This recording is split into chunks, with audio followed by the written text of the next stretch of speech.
말씀은 마태복음 11장 28절부터 30절까지 말씀입니다. 마태복음 11장 28절부터 30절까지 말씀입니다.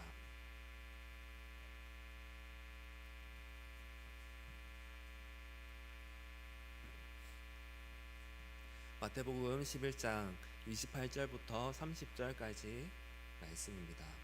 우리 한 목소리로 읽도록 하겠습니다.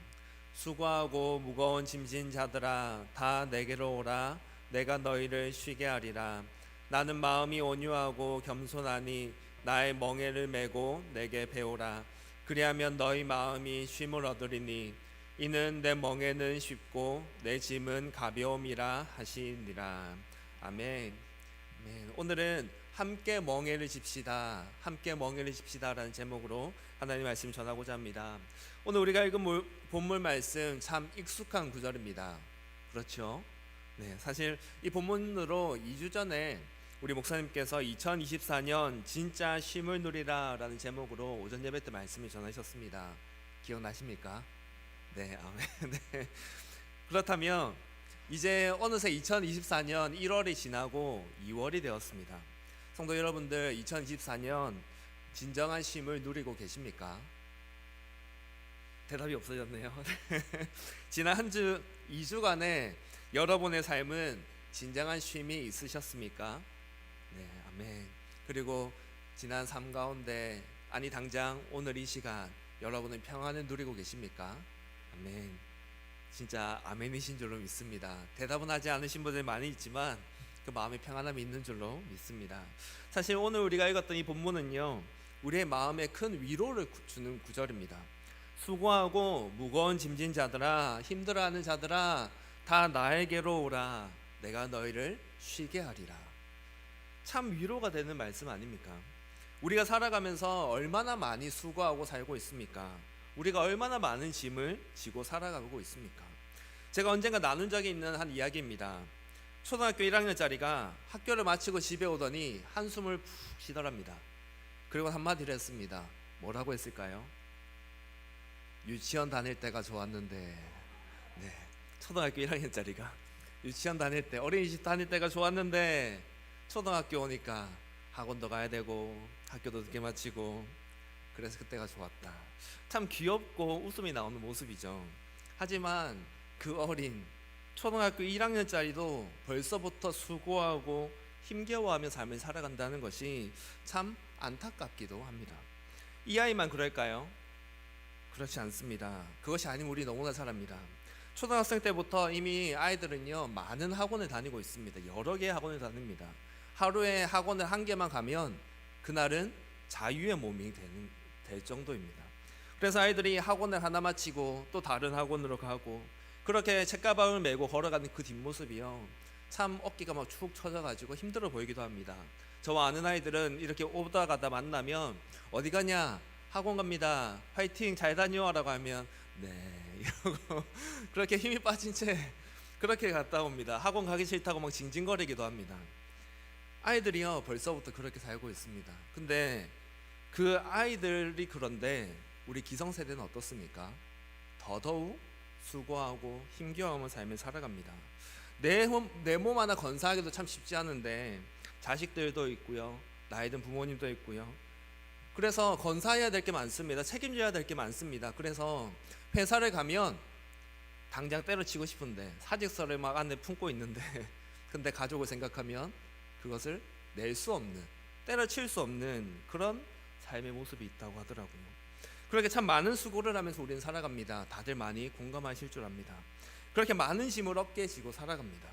그래서 다들 사는 게 참 힘들다 합니다. 모두가 공감하는 말일 겁니다. 그런 일상을 삽니다. 그래서 수고하고 무거운 짐진 자들아 다 내게로 오라. 그 말씀이 얼마나 위로가 되는지 모릅니다. 힘들고 지친 몸과 마음을 가지고 이 어깨에 있는 무거운 짐을 이제 좀 내려놓을 수 있을까? 예수님께 가면 좀 내가 이제 진짜 쉴 수 있을까? 그 마음 가지고 위로받고 싶어서 교회로 옵니다. 그런데 이 자리에 계신 분들은 아마 대부분 오랜 기간 교회를 나오셨을 겁니다. 다니셨을 겁니다. 그래서 질문하겠습니다. 여러분 어떻습니까? 예수님 믿고 나니, 교회 오고 나니 진정한 쉼이 있습니까? 네, 아멘소가 너무 재밌네요. 더 이상 수고하지 않아도 됩니까? 무거운 짐 다 내려놓고 홀가분하게 정말 평안하게 이 삶을 살 수 있습니까? 분명히 예수님께서는 수고하고 무거운 짐인 자들아 다 내게로 오라, 그러면 내가 너희를 쉬게 할 거야, 그렇게 약속하셨습니다. 그런데 사실 우리는 분명히 예수님께 나와 있습니다. 교회에 와서 지금도 예배 드리고 있습니다. 오전에도 예배를 드렸습니다. 그런데 그렇게 쉬지 못하는 것 같습니다. 평안함이, 정말 평안함이 가득한 얼굴이 우리 안에 그렇게 항상 있지는 못하는 것 같습니다. 사실 저도 그랬습니다. 저는요, 어릴 때부터 교회를 다녔습니다. 완전 모태신앙은 아닌데 모태신앙인 것처럼 자라왔습니다. 그래서 그렇게 자라다가 작은 교회를 섬기고 있었는데 20살이 되었습니다. 20살이 되었는데 이제 청년이 되었으니까 이제 제 후배들도 돌봄 해가지고 중고등부 교사를 맡았습니다. 그런데 교사가 거의 없었습니다. 그래서 제가 찬양을 인도하고요, 반을 맡아서 성경도 가르치고요, 찬양팀을 만들어 가지고 같이 애들 세우면서 그렇게 하기도 했습니다. 그렇게 9시에 와가지고 중고등부 예배를 끝나고 나면요, 이제 오전 예배가 드려지죠. 그때는 찬양팀으로 섬기고요, 방송부에 올라가서 방송을 하고요, 점심 먹고 나면 또 오후 예배 때 방송부 들어가 섬기고요, 그러고 나면 또 청년의 모임을 하고, 그렇게 지냈습니다. 많은 걸 맡아서 했어요. 주일에 할 수 있는 모든 예배 참여하면서 모든 일들을 다 관여하면서 섬겼습니다. 그렇게 섬기는데 제가 이제 20살이잖아요. 20살이어서 반을 맡았는데 2명의 아이가 있었습니다. 중1짜리였던 걸로 기억합니다. 중1짜리 2명의 아이가 있었는데 한 아이는 주일에 결핍 장애가 의심된 아이였습니다. 집중을 못합니다. 한 아이는 그 집중을 못하는 아이와 함께 장난을 치면서 막 난리를 칩니다. 그래도 어찌어찌 모임은 하는데 어느 날 학교에서 수업을 듣는데 한 아이가 가출을 했답니다. 집에 어머니께서 연락이 왔어요. 아이 혹시 본 적 있냐고, 혹시 어디 갔는지 아냐고 연락이 오더라고요. 그래서 학교가 집에서 1시간 반 2시간 걸리는데 그 아이를 찾으러 돌아와가지고 찾으러 다니고 그랬습니다. 그렇게 하고요, 교회에서 방송실 섬기다 보면 잘 아시지 않습니까? PPT 넘기다 보면 한 번씩 늦게 넘길 때가 있습니다. 깜빡하고 안 넘길 때도 있습니다. 그런데 사실 우리 교회는 그런 분들이 없는데요, 제가 자란 교회에서는 그렇게 실수를 하니까 갑자기 한 분이 올라오시더라고요. 그래서 뭐라 하시더라고요. 그래서요, 섬기는 게 참 힘들더라고요. 20살짜리 그 아이가 그렇게 섬기는데 어느 날은요, 오전 예배를 마치고 점심도 안 먹고 힘들어가지고 집에 터덜터덜 걸어갑니다. 걸어가면서 이런 생각을 했습니다. 수고하고 무거운 짐진 자들아 다 내게로 오라, 교회로 오라, 그렇게 말씀하셨는데 나는 교회에서 생활하고 있는데 교회에 있는 게 너무 힘들다, 그런 마음이 들더라고요. 나는 왜 이렇게 힘들지? 그런 생각이 들었습니다. 그런데 이 고민이 저만의 고민이었을까요? 아니요. 그 당시에 있었던 청년들이요, 같이 나누고 했었는데요, 한 누나는 교회를 다닌다고 부모님께 혼났습니다. 한 15년, 20년 전 이야기인데 그때 교회를 다닌다고 성경책을 찍고 집에서 쫓아내고, 그래서 머물 곳이 없어서 교회 와서 한 방에서 며칠 지내고 그렇게 하더라고요. 그 외에도 교회 열심히 다니는데 오히려 힘든 일을 더 많이 겪게 되거나 아니면 교회를 다닌다는 이유로 핍박을 받는 이들도 제법 많이 만났습니다. 어쩌면 이 자리에 계신 분들도 그런 고민 해보셨는지 모르겠습니다.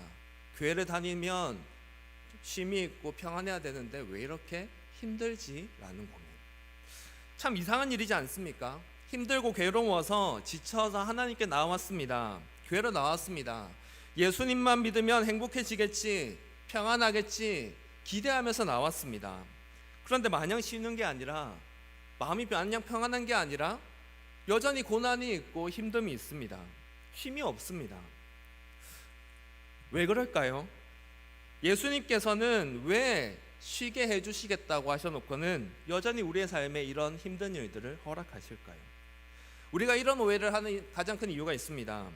그것은 우리가 이 말씀을 28절만 봤기 때문입니다. 수고 무거운 짐진자들 내가 쉬게 해줄 거야, 그것만 본 겁니다. 29절 말씀 보면 이렇게 말합니다. 우리 다시 한번 같이 읽겠습니다. 29절 말씀입니다. 나는 마음이 온유하고 겸손하니 나의 멍에를 메고 내게 배우라. 그리하면 너희 마음이 쉼을 얻으리니. 어떻게 하면 쉼을 얻을 것이라 하셨습니까? 예수님의 멍에를 메고 예수님께 배우라 하셨습니다. 우리가 생각하는 쉼은 어떤 겁니까? 힘든 일 하지 않고 마음이 힘든 거 하나 없이 그냥 푹 쉬는 거. 그걸 보통 생각합니다. 몸도 마음도 평안한 상태로 힘든 거 전혀 없이 그렇게 앉아서 아니면 누워서 쉬는 것, 보통 그런 것을 우리는 생각합니다. 그게 쉼이라고 생각합니다. 그런데 예수님께서는 좀 다른 것을 이야기합니다. 쉬는데 그냥 아무것도 안 하고 힘든 거 아무것도 없이 해야 되는 거 아무것도 없이 쉬는 거라고 얘기를 안 하십니다. 나의 멍에를 베고 나에게 배우면 너희 마음이 쉼을 얻을 것이라 말합니다. 아무것도 안 하고 쉬는 게 아닙니다. 아무것도 안 하고 퍼즐러 앉아 있는 게 아닙니다. 예수님 멍에를 지고 예수님께 배우면서 예수님과 함께 살아가는 겁니다. 무언가 해야 되고요, 무언가 수고도 해야 됩니다. 그런데 그렇게 사는데 마음이 어떨 거라고 합니까? 쉼을 얻을 거다. 멍에를 지고 있습니다. 열심히 배우고 있습니다. 수고하고 있습니다. 그런데 그 마음이 쉼을 누리고 있는 겁니다. 분명히 일하고 있는데, 수고하고 있는데 그 마음에 괴로움이 없는 겁니다. 그 마음에 평안함이 가득한 겁니다. 참 우리가 생각했던 것과 다른 거 아닙니까? 아무것도 하지 않고 교회 나와서 그냥 있기만 하면, 그냥 몸만 여기 와 있으면 몸도 마음도 평안해지고 힘들고 어려운 일 아무것도 없게 되는 게 아니라 예수님께 배우고 멍에를 져야 된다 말하고 있는 겁니다. 무언가 우리에게 요구되는 것이 있다고 말합니다. 그렇다면 예수님께서 말씀하시는 멍에가 무엇일까요? 사진 한번 보시겠습니까? 사진을 보면 멍에 사진을 제가 가지고 왔는데요, 잘 보이시죠? 소가 지금 쟁기를 끌고 있습니다. 근데 그 쟁기를 끌기 위해서 소가 이 목 뒤에 하고 있는 나무가 있습니다. 저게 바로 멍에입니다. 뒤에 저 멍에를 씌우고 나서 뒤에 쟁기를 끌면 밭에 갈 수 있고요, 논밭에 갈 수가 있고요, 아니면 달구지 같은 거를 연결하면 짐을 옮길 수도 있도록 하는 게 바로 멍에입니다. 그 말은 소에게 일할 수 있도록 씌워둔 게 멍에라는 겁니다. 그래서 이렇게 일할 때 힘들게 일 시킬 때 하는데 멍에라고 하면은 우리에게는 멍에라면 어떤 것이 될까요? 우리에게 해야 될 일, 우리가 감당해야 될 무언가를 멍에라고 할 수 있는 겁니다. 그 멍에를 우리가 져야 된다는 겁니다. 그리고 예수님께 나와 매게 되는 이 멍에라고 한다면요, 우리는 두 가지를 생각할 수 있습니다. 먼저는 내 삶에 찾아오는 고난을 말합니다. 특별히 우리가 살아가는 중에 찾아오는 질병과 사고, 사람들의 관계 속에서 어려움들, 이렇게 우리가 삶 속에서 누구나 만나는 그런 어려움들을 멍에라고 할 수 있습니다. 교회를 다니든 다니지 않든 이런 고난들은 누구나 가지고 있는 겁니다. 이 또한 멍에라고 할 수 있습니다. 그리고 이 중에서도 예수님을 믿기 때문에 겪는 고난이 있습니다. 믿음을 지키기 위해서 내려놓아야 하는 게 있습니다. 하나님의 말씀에 순종하기 위해 포기해야 하는 것이 있습니다. 때로는 믿음 때문에 핍박을 당하거나 왕따를 당하는 경우도 있습니다. 지금도 이슬람권에서는 예수를 믿는다는 이유로 생명의 위협을 받고 있는 자들이 있습니다. 그렇게 예수를 믿는 것 때문에 당하게 되는 고난과 어려움들이 있습니다. 그게 첫 번째 멍에의 의미입니다. 그리고 두 번째는 주님께서 맡기신 일이라고 생각할 수 있습니다. 이는 각자 다를 겁니다. 저와 같은 사람들은 교역자로, 누군가는 장로로, 누군가는 권사로, 누군가는 집사로 직분을 맡아서 일을 합니다. 또 누군가는 교사로 섬기기도 하고요, 식당 봉사로 섬기기도 하고요, 청소를 하기도 합니다. 재정부의 이런 일들을 맡아서 하기도 합니다. 전도특공대로 전도를 하기도 하고요, 중보기도팀으로 모여서 함께 중보기도 하기도 합니다. 하다못해 이 천정에 있는 전구를 가는 것도 주의 일이라고 할 수 있고요, 이 화분을 관리하는 것도 주의 일이라 할 수 있습니다. 악기를 연주하는 것도 마찬가지죠. 그 모든 것들이 우리에게 맡겨진 멍에라는 겁니다. 예수님께 나와서 예수님께서 맡기신 일들을 감당할 때 그 일들을 우리는 멍에라고 생각할 수 있을 겁니다. 그런데 이렇게 삶 속에서 만나는 고난도, 교회에서 맡은 일을 하는 것도 생각해보면 참 쉽지 않은 일입니다. 지치는 일입니다. 우리를 힘겹게 하는 일입니다. 분명히 수고하고 무거운 짐진 자들에게 내게 오면 쉼을 얻게 하시겠다 하셨는데 여전히 우리는 이런 많은 일들을 합니다. 여전히 무거운 멍에를 진 것만 같습니다. 아니 오히려 더 큰 멍에를 지게 되는 것 같기도 합니다. 안 그렇습니까? 그런데 왜 이런 문제가 생길까요? 예수님이 거짓말 하신 걸까요? 예수님이 약속 안 지킨 겁니까? 예수님께서 쉬게 해주시겠다고 하셨는데, 쉼을 얻게 해주겠다고 하셨는데 쉼을 얻지 못하니 예수님이 거짓말하고 약속을 어긴 겁니까? 아니면 우리에게 무언가 문제가 있는 겁니까? 예수님은 절대로 거짓말을 하지 않으시는 죄가 없으신 하나님이십니다. 너무나도 신실하신 분이십니다. 우리를 위해 십자가에서 피 흘려 죽기까지 사랑하시는 분이십니다. 그러니 예수님이 힘들고 어려운 길로 우리를 속여서 끌고 가시는 것은 절대로 아닐 겁니다. 그렇다면 문제는 누구에게 있는 겁니까? 바로 우리에게 있는 겁니다. 우리에게 무언가 있기 때문에, 무언가 문제가 있기 때문에 예수님이 약속하신 쉼을 누리지 못하는 겁니다. 평안을 누리지 못하는 겁니다. 어떤 문제가 있을까요? 우리에게 무슨 문제가 있기에 우리는 쉼을 누리지 못할까요? 우리는 평안하지 못하는 걸까요? 그것은 우리에게 지워져 있는 멍에를 우리가 혼자 지고 있다라는 것, 그게 문제인 겁니다.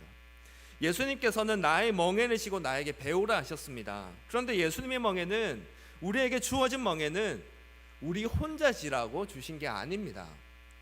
함께 지라고 주신 겁니다. 함께 지라고 주신 것을 나 혼자 억지로 메고 있으니, 그걸 끌고 가고 있으니 힘들어 죽는 거죠. 그렇다면 우리는 누구와 함께 이 멍에를 져야 될까요? 예수님께서는 누구와 함께 지라고 이 멍에를 주셨을까요? 두 가지입니다. 첫째는 예수님과 함께 멍에를 져야 됩니다.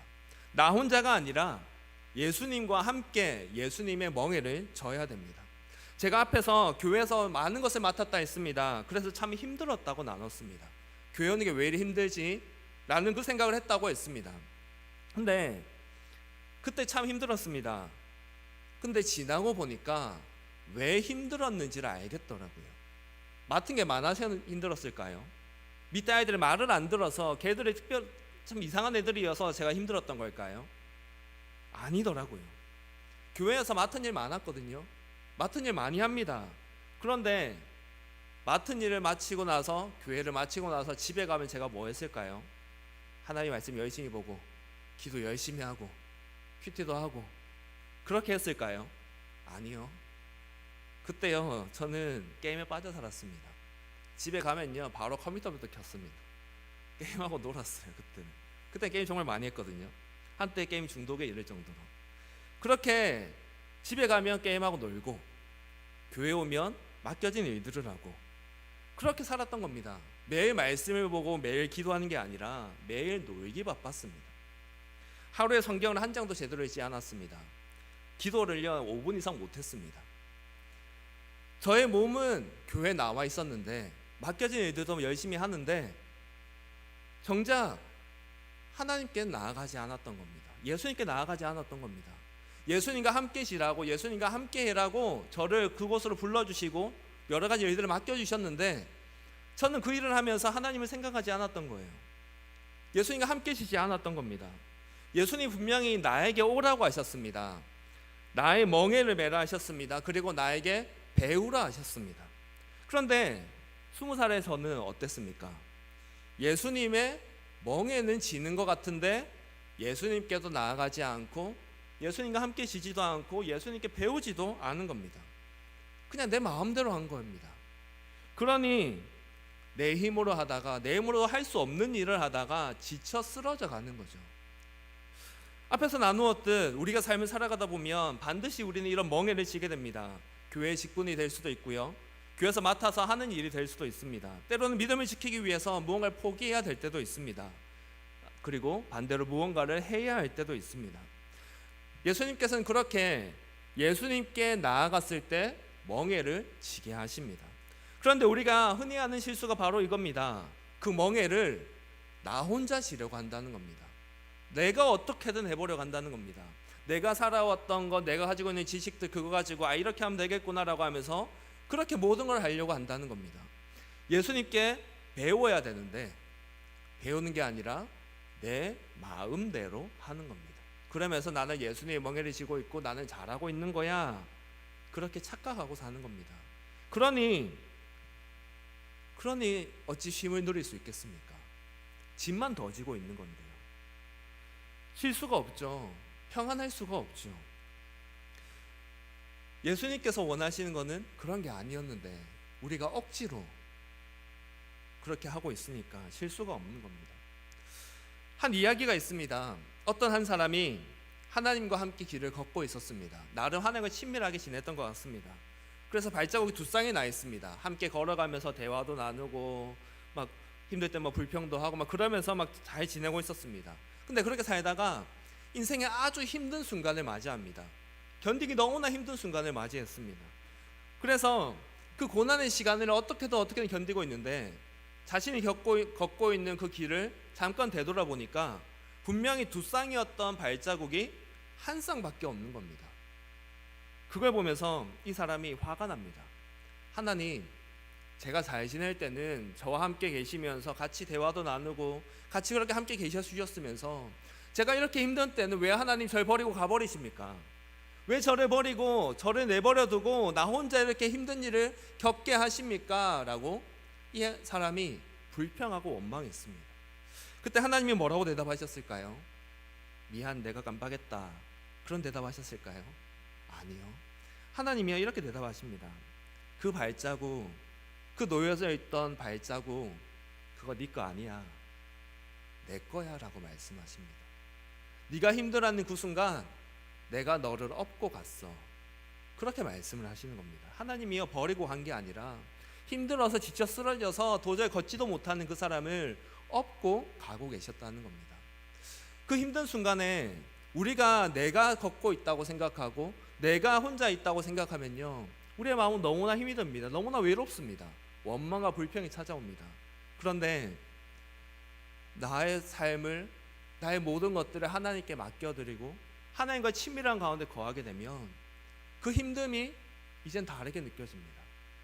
도저히 걸을 수 없을 것만 같았던 그 힘든 순간이 하나님께 업히게 된 순간 어느새 얼마든지 걸어갈 수 있게 됩니다. 나는 힘이 없지만, 나는 어떻게 걸어야 될지, 어떻게 일어설 수 있을지, 뛸 수 있을지 모르겠지만 하나님은 그 어떤 상황 속에서도 얼마든지 업고 가실 수 있는 분이시거든요.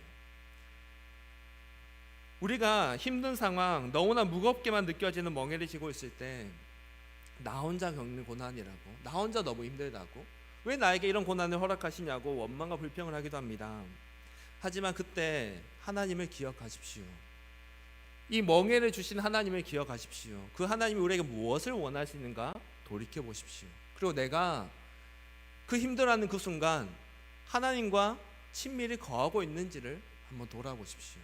내가 내 힘으로 살고 있는지, 내 지혜로 해나가려고 애쓰고 있었는지, 내 마음대로 살고 있었는지, 아니면 어떻게든 하나님과 더 친밀해지려고 발버둥치고 어떻게 하면 하나님의 뜻대로 살 수 있을까 발버둥치고 무엇이 하나님의 뜻인가 고민해보고 기도해보고 있었는지를 돌아보십시오.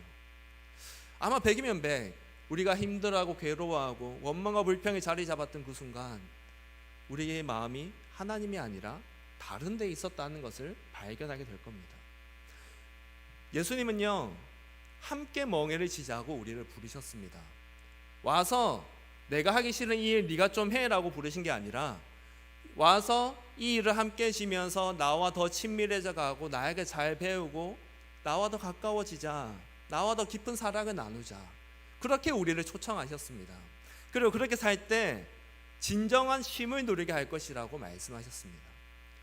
우리가 고난의 순간을 많이 겪는데 그 고난의 순간에 우리가 매번 고난 때마다 같은 마음을 갖고 있는 건 아닙니다. 같은 걸 느끼는 것은 아닙니다. 우리가 겪을 때 어떤 때는 똑같은 힘든 순간인데 그 순간이 너무나 기쁘고 행복한 순간도 있습니다. 반대로 그렇게만 힘든 일도 아닌 것 같은데 너무 마음이 괴로운 순간이 있습니다. 저에게도 그런 순간이 있었습니다. 저는 신대원에 들어갔을 때, 이제 입학을 했을 때 저희 신대원에서 들어가면 이제 외국어부터 배웁니다. 히브리어부터 배웁니다. 난생 처음 보는 언어를 배우면서 매일 쪽지 시험을 치면서 쪽지 시험에 하나 치면 이거 하나 망치면 패스를 못한다라는 압박 속에서 4주를 살았습니다. 아침에 새벽에 6시 정도에 일어나서 새벽 기도를 하고요. 끝나고 나서 아침을 먹고요. 한두 시간 있다가 수업을 들어가면서 쪽지 시험을 칩니다. 오전에 수업을 그렇게 시험을 치고 수업을 듣고 오후에 한두 시간 잠깐 쪽잠을 잤다가 밤 1시, 2시까지 공부를 하고요. 또 한 3시간 자고 일어나서 새벽 기도를 가고 이렇게 4주를 살았습니다. 어때 쉬워 보이십니까? 피곤해 죽는 줄 알았습니다. 다들요 동기들하고 계속 하는 말이 나와서 뭐 소개하고 할 때 하는 말이가요. 너무 힘들다라는 겁니다. 잠을 못 자고요. 공부하는데 머리에 들어오진 않고요. 히브리어가 얼마나 어려운지 들어오진 않고요. 너무 힘듭니다. 너무 괴롭습니다. 저도요 소개할 때 앞에 나가서 소개라고 할 때 할 말 있으면 해라고 할 때 그 말부터 했어요. 너무 힘듭니다. 히브리어 너무 어렵고 힘들고 괴롭습니다. 근데 그 다음에 한마디가 뭐였냐면요. 근데 너무 행복합니다 였습니다. 피곤합니다. 잠을 한 4시간 5시간밖에 못 잡니다. 공부도 잘 안 돼요. 근데 그 공부하는 그 순간 하나님께 부름받아서 하나님의 말씀을 배우고 더 깊이 알아가는 그 순간이 너무 행복하고 즐거웠습니다. 왜요? 몸이 안 편한 겁니까? 몸이 편한 겁니까? 아니면 먹을 거 많이 먹을 수 있습니까? 가진 게 많습니까? 아니요, 그런 거 없었습니다. 심지어 그 계절학기 하는 동안에 차비도 없어가지고 막 힘들어하기도 했습니다. 근데 그런 상황 속에서도 너무 행복했어요. 왜냐하면 그때는요 계속해서 하나님과 동행하며 살았거든요. 그 공부하는 시간에 쫓겨가지고 시간 없는데도 1시간씩 기도하고 매일 큐티를 하고 그러면서 하나님과 대화하면서 살아가는 그 순간이 너무 행복하고 너무 즐거웠거든요. 근데 반면 다른 때도 있었습니다. 별거 아닌 때였어요. 별거 아닌 때였는데 지금 생각해 보면은 뭐 그거 갖고 그리 힘들었나라고 하는데 너무 힘들어가지고 진짜 다 포기하고 싶은 순간도 있었습니다. 우리가 왜 무거운 짐을 지고 있는지를 생각해 봐야 됩니다. 내가 왜 지금 평안하지 못한지를 생각해 봐야 됩니다. 그리고 그 답은 하나님과 얼마나 친밀한가에 그 답이 있을 겁니다. 우리 이제 정말로 예수님과 함께 멍에를 집시다. 나 혼자 지지 맙시다. 하나님께서 나 혼자 지라고 우리에게 이 멍에를 허락하신 거 아닙니다. 내 삶에 찾아오는 고난 내 힘으로 어떻게 해보라고 주신 게 아닙니다. 교회에 맡겨진 일들 내 힘으로 어떻게 해보라고 주신 거 아닙니다. 내가 함께 할 거야, 내가 도와줄 거야, 내가 너와 함께 일할 거야 라고 하시면서 우리를 불러주신 겁니다. 그러니 혼자 하지 맙시다. 혼자 지지 맙시다. 예수님과 함께 집시다. 그래서 정말로 예수님께서 주시는 쉼이 무엇인지 경험해본 우리가 되기를 기대합니다. 고난 가운데서도 무거운 책임감 속에서도 주님이 주시는 평안함이라는 것이 어떤 것인지를 매일매일 경험하는 우리 성도님들 다 되시기를 축복합니다. 우리 두 번째가 있습니다. 우리가 함께 져야 될 대상은 바로 우리 형제 자매들입니다. 우리 형제 자매들과 함께 멍에를 져야 됩니다. 우리 성도들과 함께 멍에를 져야 됩니다. 지난주 오전 예배 시간에 교회는 가족이라고 하셨던 말씀 기억나십니까? 예수님께서는 우리를 개인으로 한 명 한 명 따로 부르신 것이 아닙니다. 한 가족으로 한 교회로 부르셨습니다. 예수님을 머리로 둔 교회로 우리를 부르셨습니다. 그 말은 예수님께 나왔을 때 그 멍에를 나와 예수님만 지고 있는 게 아니라 우리 모두가 함께 지고 있다라는 겁니다. 왜냐하면 우리는 그리스도의 머리로 둔 한 몸, 한 지체이기 때문입니다. 고린도전서 12장 26절 27절에서 이렇게 말씀합니다. 우리 같이 한번 읽겠습니다. 만일 한 지체가 고통을 받으면 모든 지체가 함께 고통을 받고 한 지체가 영광을 얻으면 모든 지체가 함께 즐거워하느니라. 너희는 그리스도의 몸이요 지체의 각 부분이라. 아멘. 너희는 그리스도의 몸이요 지체의 각 부분이라 하고 있습니다.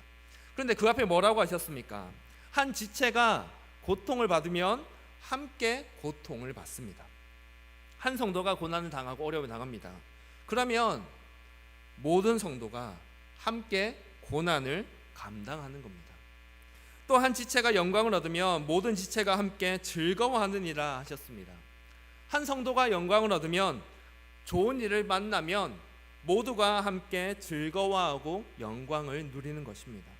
그게 교회라는 겁니다. 그게 예수님의 멍에를 진 한 지체로서 함께 진다라는 겁니다. 옛말에 이런 말이 있습니다. 사촌이 땅을 사면 배가 아프다. 들어보셨죠? 사촌, 제법 가까운 사이 아닙니까? 그런데 사촌이 땅을 사고 더 부유해지고 더 잘 됩니다. 그러면 어떻게 해야 됩니까? 기뻐해 줘야 됩니다. 근데 그런 가까운 사람이 잘 되는데도 어떻다고 합니까? 배가 아프다고 합니다. 왜입니까? 남 잘 되는 걸 보기 싫은 겁니다.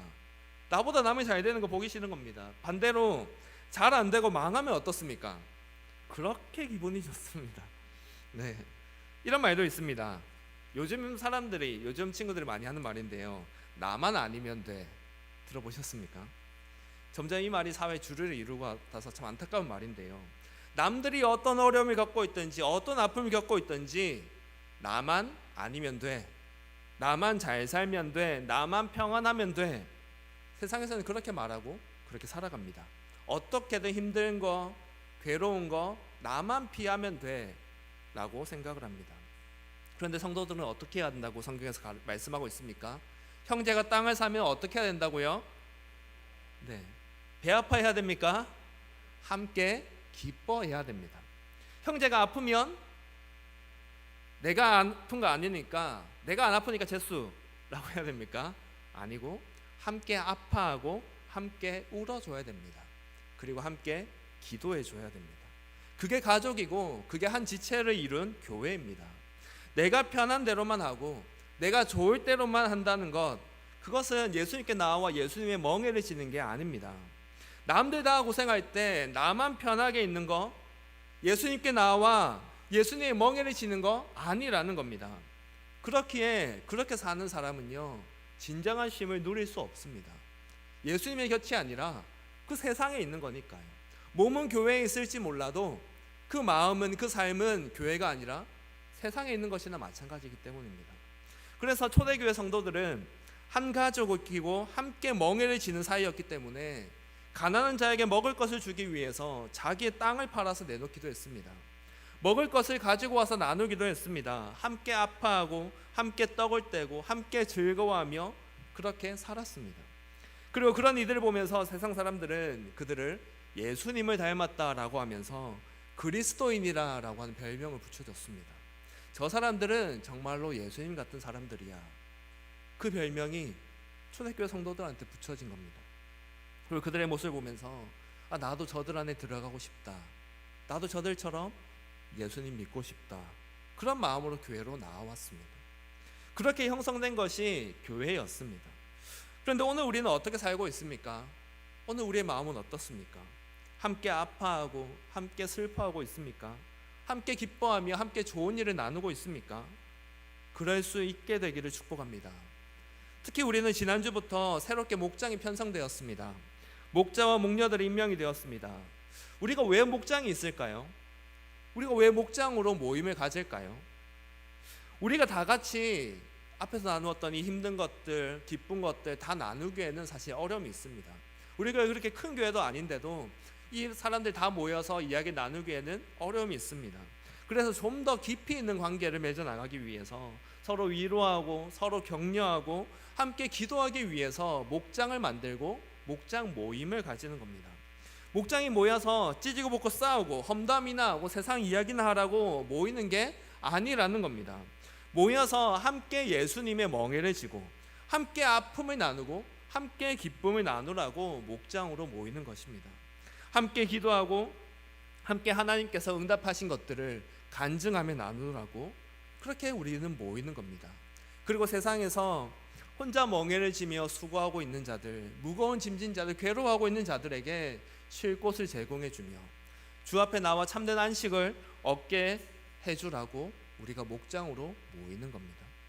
우리 교회 목장들이 정말 그런 목장이 되기를 기대합니다. 우리 교회가 함께 멍에를 지는 진정한 가족이 되기를 기대합니다. 그래서 함께 멍에를 지며 짐도 나누고 기쁨도 나누는 그런 교회가 되기를 예수님의 이름으로 축복합니다. 이제 말씀을 정리합니다. 오늘 우리는 수고하고 무거운 짐진 자들에게 하시는 예수님의 말씀을 들었습니다.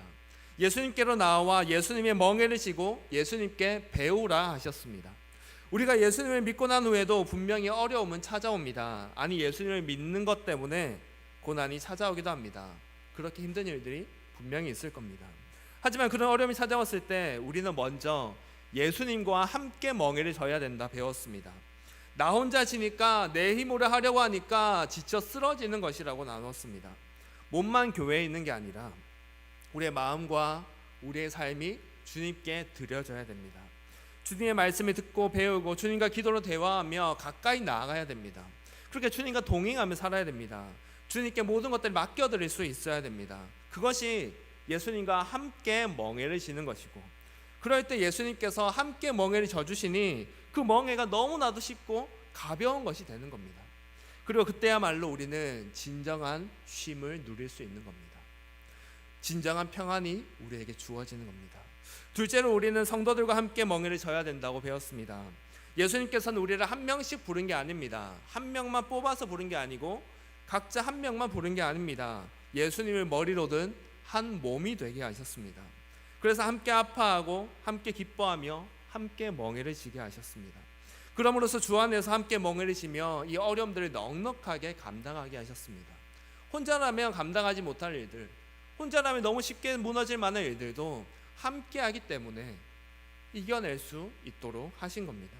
그러니 우리 먼저 예수님과 친밀하게 지냅시다. 몸만 교회에 있지 말고 마음과 삶을 하나님께 드립시다. 그리고 함께하도록 허락하신 우리 형제 자매들, 우리 성도들을 정말로 사랑합시다. 그들에게 마음의 문을 열고 그들의 아픔과 슬픔과 기쁨을 받아들여주며 공유하며 그렇게 나아가는 우리 교회가 되길 기대합니다. 특별히 그런 깊은 나눔이 있는, 깊은 사랑의 교제가 있는 목장이 되기를 기대합니다. 그래서 진정한 쉼을 누리며 평안과 기쁨을 함께 누리는 우리 교회가 되기를 예수님의 이름으로 축복합니다. 아멘. 우리 시간 함께 기도하겠습니다. 기도하실 때 먼저 예수님께 나아가 예수님의 멍에를 예수님과 함께 지게 해달라고 함께 기도합시다. 나 혼자 지지 않겠습니다. 나 혼자 내 힘으로 하지 않겠습니다. 이제 예수님께 맡겨드리겠습니다. 예수님, 저에게 가르쳐 주시고 저에게 그 사랑을 부어주십시오. 함께 기도합시다. 그리고 가축된 형제 자매들을 위해서 함께 기도하기를 원합니다. 우리 형제 자매들과 정말로 마음을 나누고 기쁨을 나누고 사랑을 나누는 우리 교회 되게 해주십시오. 그렇게 함께 기도하도록 하겠습니다. 우리 한 가지 기도하고 한 가지 더 기도 제목이 있습니다. 우리 환우들을 위해서 기도해 주시고, 특별히 지금 황남주 장로님이 둘째인 걸로 들었습니다. 둘째가 지금 출산을 한다고 합니다. 그래서 지금 급하게 올라가셨다고 하는데 그 출산 과정을 붙들어 주셔서 건강하게 순산하게 해주시고, 그래서 그 과정 가운데 정말로 기쁨이 넘치게 해달라고 함께 기도해 주십시오. 우리 주여 한번 외치고 함께 기도하며 나아가도록 하겠습니다. 주여, 아버지 하나님 은혜를 다해 주시옵소서. 아버지, 우리가 하나님 자꾸만 내 힘으로 먹여주시고 살았습니다. 내 힘으로 어떻게 해보려고 했습니다. 내 지혜로 어떻게 해보려고 했습니다. 하나님께서 너무나 힘들게 이 삶을 살았습니다. 하나님께 나오라 했는데, 예수께 나오라 했는데 함께 먹여주시자고, 나에게 우리 함께 살자고 하셨는데 예수님을 영원히 살면서 너무 힘들게 살았습니다. 하나님을 그런 용서하여 주시고, 하나님 이제는 정말로 하나님 안에서 이 삶을 살아갈 수 있도록 주님이 들어주시옵소서. 하나님께서 혼자 있지 않기를 원합니다.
감사합니다. 예수님을 알게 해주셔서 감사합니다. 예수님께 나아올 수 있는 은혜를 허락하여 주셨음에 감사합니다.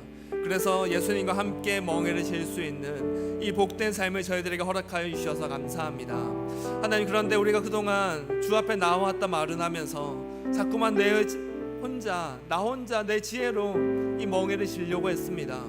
하나님, 그래서 너무나 힘들게 이 삶을 살아왔습니다. 하나님, 용서하여 주시옵소서. 긍휼히 여겨 주시옵소서. 이제는 우리가 나 혼자 짐을 지지 않기를 원합니다. 나 혼자 아파하지 않기를 원합니다. 나 혼자 힘들어하지 않기를 원합니다. 이제 우리에게 있는 모든 것들을 주님께 맡겨드리며 나아갑니다. 주님, 저희의 짐을 함께 져주시고 정말로 주께서 주시겠다고 약속하신 그 진정한 쉼을 저희들이 누리며 살게 하여 주시옵소서. 하나님, 우리 성도들과 함께 짐을 나누기를 원합니다. 우리는 주 안에서 한 가족이라고 하였습니다. 한 지체라고 하였습니다. 그런데 우리가 한 지체답지 않게 살았던 것 용서하여 주시옵소서. 내 지체가 아픈데 함께 아파하지 못했던 것 용서하여 주시옵소서. 내 지체가 기쁠 때 순수하게 함께 기뻐하지 못했던 건 용서하여 주시옵소서. 하나님, 이제는 정말로 한 지체를 여기겠습니다. 한 지체를 여기며 사랑하며 살겠습니다. 함께 아파하고 함께 기도하며 함께 즐거워하며 그렇게 살겠습니다. 그렇게 진정한 가족으로 바로 세워진 우리 교회 되게 해주시고, 특별한 그런 깊은 나눔이 있는, 깊은 사랑의 교제가 있는 목장들이 다 될 수 있도록 붙들어 주시옵소서. 그래서 우리가 목장으로 모였을 때, 교회로 모였을 때 항상 기쁨이 가득하게 해주시고, 하나님 간증이 가득하게 해주시고, 위로가 충만한 우리 교회가 될 수 있도록 주님 붙들어 주시옵소서. 그래서 이곳을 세상사람을 보면서 정말로 저들 뭔가 다르다고, 저들 정말로 그리스도인이라고 인정받을 수 있는 우리 교회 될 수 있도록 지켜주시옵소서. 하나님, 환난당한 성도들이 있습니다. 병중에 있는 환우들이 있습니다. 하나님, 이들의 침상에 찾아가 주시고, 하나님, 저들 정말로 이들이 혼자 아파하지 않고 정말로 주께 주시는 힘으로 잘 이겨낼 수 있도록 붙들어 주시옵소서. 그리고 이들이 정말로 그 상황 가운데에서 포기하지 않고 주님의 은혜를 붙들며 기도하게 하시고, 정말 깨끗하게 나아서 정말로 강건하여져서 마음껏 하나님 섬길 수 있는 우리 환우들 성도들 다 될 수 있도록 붙들어 주시옵소서. 하나님, 출산을 앞두고 있습니다. 출산 중에 있습니다. 하나님, 건강한 아이가 태어나게 하여 주시고, 그 아이가 건강하게 자라서 하나님의 복을 받는 하나님의 자녀로 잘 자라날 수 있도록 붙들어 주시옵소서. 하나님, 감사합니다. 이 모든 말씀 살아계신 예수님 이름으로 기도드렸습니다.